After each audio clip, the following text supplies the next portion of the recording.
사고의 자유. 오늘의 이야기. 친절함이 당신의 인생을 망칠 수 있는 7가지 이유. 지금 시작합니다. 친절은 종종 미덕으로 여겨지며 축하받고 격려받아야 할 가치 있는 성품으로 생각됩니다. 아마도 여러분은 사람들이 필요로 할 때마다 도와주고 그들의 삶을 더 쉽게 만들기 위해 시간과 에너지를 아낌없이 쏟을 것입니다. 하지만 만약 친절이 실제로 부정적인 결과를 초래할 수 있다면 어떨까요? 우리가 장점이라 여기는 이 특성이 특정 상황에서는 양날의 검이 될 수 있다면 말이죠. 친절함은 대체로 긍정적인 특성이지만 그 잠재적인 단점을 인식하는 것도 중요합니다. 친절이 어떻게 부정적인 영향을 미칠 수 있는지 알아보겠습니다. 지금부터 여러분의 선의에도 불구하고 친절이 실제로 여러분의 삶을 망칠 수 있는 7가지 이유를 알려드리겠습니다. 첫 번째, 의존성의 덫. 호의가 계속되면 권리가 된다. 처음에는 다른 사람들을 도와주는 것이 매우 보람차고 기분 좋게 느껴질 수 있습니다. 그러나 시간이 지나면서 이러한 책임의 무게가 점점 더 부담스럽게 다가올 수 있죠. 만약 여러분이 항상 다른 사람들의 필요를 충족시키기 위해 최선을 다한다면 그들은 여러분이 언제나 그들을 위해 있어줄 것이라고 기대하게 될 것입니다. 이러한 의존성의 덫은 관계에서 건강하지 않은 역학을 만들어냅니다. 다른 사람들이 여러분의 친절함을 당연하게 여기게 되면서 여러분의 필요와 감정을 진정으로 고려하지 않게 될 가능성이 높기 때문이죠. 결국 여러분은 자신의 삶과 행복을 희생하면서까지 다른 사람들의 요구를 충족시키는 위치에 놓이게 될 수 있습니다.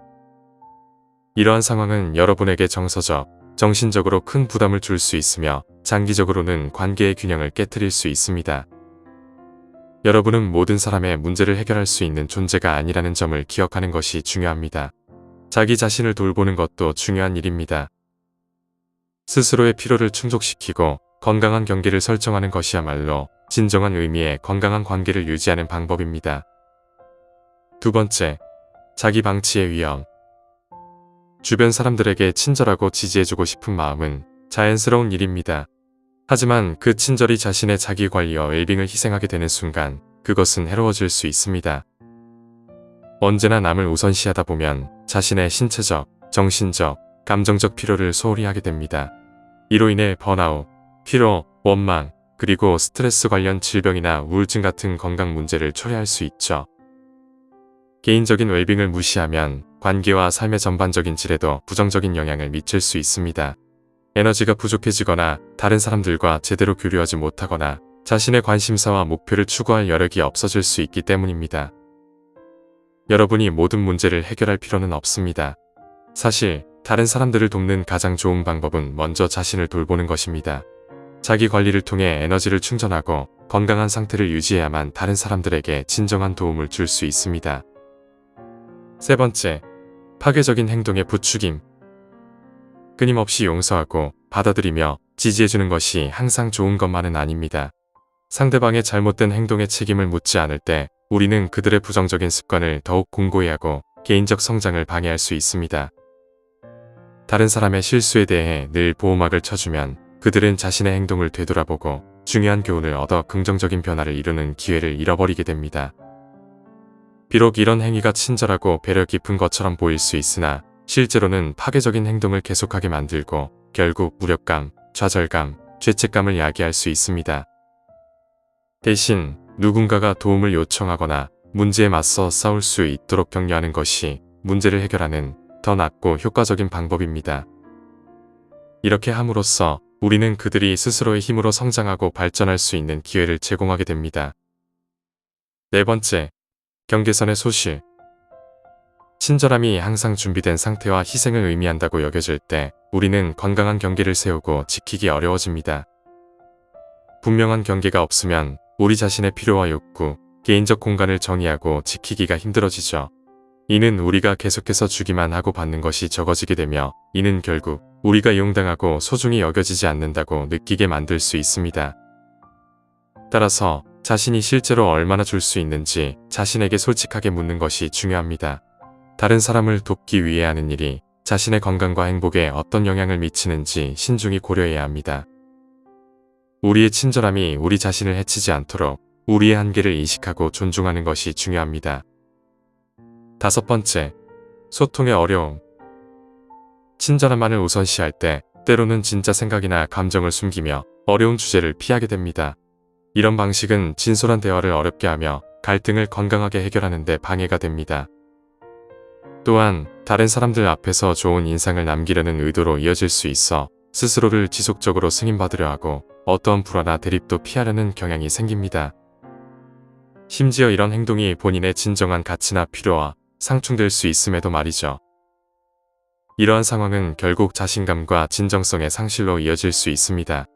이 문제를 해결하는 가장 좋은 방법은 자신의 진짜 감정과 필요에 대해 솔직하게 되는 것입니다. 자신이 정말로 무엇을 느끼고 주변 사람들에게 무엇을 기대하는지 솔직히 말하는 것이 중요합니다. 이를 통해 더 건강하고 의미 있는 관계를 구축할 수 있습니다. 6번째, 유독한 관계의 위험. 때로는 자신의 이익만을 추구하는 사람들이 다른 사람의 친절함을 이용하려고 시도합니다. 지나치게 친절한 행동은 여러분의 관대함을 악용하려는 사람들을 유혹할 수 있습니다. 자신의 필요를 무시하고 다른 사람의 행복만을 우선시하면 조작이나 학대의 위험이 커집니다. 이런 유독한 관계는 여러분의 에너지를 고갈시키고 자존감을 낮추며 정신 건강을 해칠 수 있죠. 그러므로 여러분이 정말로 도움을 줄 수 있고 그것이 적절하다고 느낄 때만 도와주세요. 하지만 어떤 상황에서도 여러분이 누군가에게 무엇인가를 빚진 것은 아닙니다.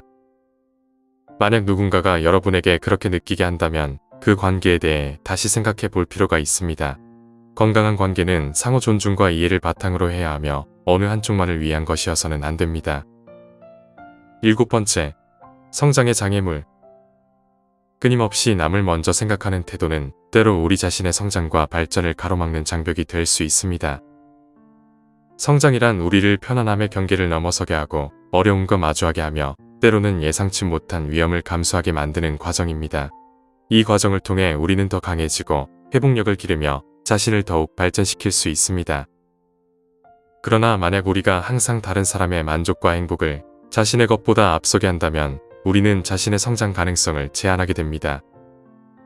다른 이의 기대와 요구에 맞추려 노력하면서 우리는 자신의 목소리와 필요를 무시하게 되고 결국 발전 없이 제자리에 머무르게 됩니다. 이러한 상황을 극복하기 위해서는 우리 스스로에게 도전을 받아들이고 때로는 자신의 행복과 웰빙을 다른 사람들의 것과 동등하게 중요시하는 용기가 필요합니다. 자신을 위해 시간을 내고 자기 자신에게도 친절을 베풀면서 우리는 진정으로 성장하고 발전할 수 있는 기회를 마련할 수 있습니다. 이렇게 함으로써 우리는 자기 자신을 존중하고 사랑하는 법을 배우며 동시에 타인에 대한 공감과 이해도 깊어질 것입니다.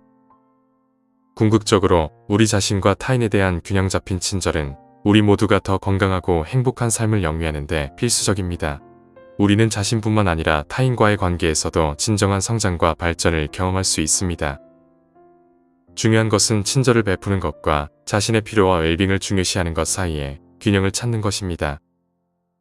친절이 가질 수 있는 이런 부정적인 측면을 이해함으로써 우리는 자신을 보호하고 더 충족된 삶을 살기 위한 적극적인 방법을 찾을 수 있습니다.